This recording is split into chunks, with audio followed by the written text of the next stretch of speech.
izina ryawe nirihabwa icubahiro. Nta mana ihwanye nawe mw'ijuru no mw'isi, nta mana yisangije ubutore nkawe kuva isi iremwa kugeza igihe izoviraho. Niwe wisangije uburanga. Wabanye na Shadraka na Meshaki na Abedinego mw'itenero ry'umucanwa, wiyerekana nk'Imana i Babuloni. Izina ryawe rihabwa icubahiro. Natwe isaha twaguhaye icubahiro, natwe isaha twadugije amashimwe kubw'aba bantu bahisemo kukwakira nk'umwami n'umukiza w'ubugingo bwabo. Ndabashyize rero mu biganza byawe, ndabashyize mu biganza byawe. Amazina yabo warayavuze mu gitabo cy'imanza, uyandika mu gitabo cy'ubugingo. Ndazi ko isi itabinezerererwa, Satani ntabinezerererwa, umubiri ntubinezerererwa, ariko mu izina rya Yesu Kristo ndabashyize mu biganza byawe. Aho batuziga intsinzi, aho twabonye intsinzi, aho twabonye ububasha budushoboza kugenda nk'abana bawe, bashoboze nabo kugenda nk'abana bawe. Abazohura n'ibibazo urababera inyishu, abazokwinjira mu ntambara urabagwanirira. Turazi ko ikibano gishobora kubagwanya, ariko urerekana nk'Imana.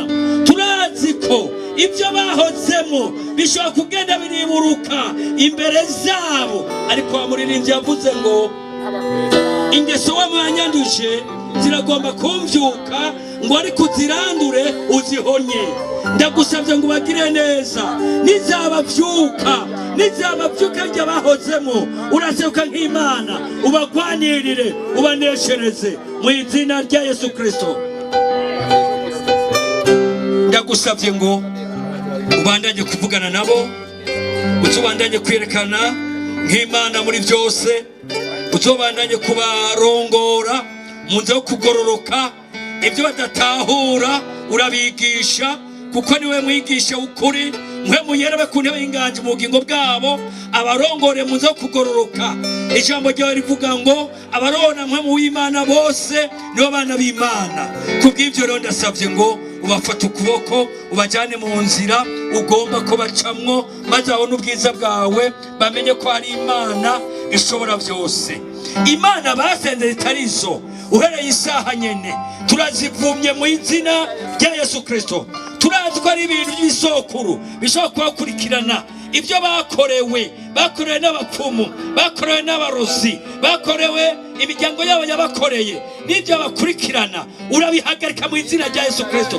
Turabazitirije mu buryo bwose, turabashyize mu biganza byawe, ata muntu ashobora kononekarira. Turabizi neza kufise ububasha ku mpwemu zo zose.